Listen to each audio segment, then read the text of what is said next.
Hello guys, आप यहाँ पे देख सकते हैं ये मैं आप स्वीट पोटैटो देख सकते हैं मैं यहाँ पे निकाल रहा हूँ। उसके पहले भी मैंने हार्वेस्ट किया था, कुछ हाफ एन केजी कुछ निकला था।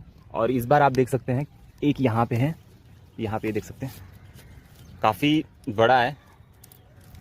ये देख सकते हैं हाफ एन केजी का तो होगा ही ये। तभी कुछ छोटे छोटे ही निकले थे, लेकिन इस बार काफ़ी बड़े बड़े निकले हैं। अभी देखते हैं कुछ और भी रहेगा तो।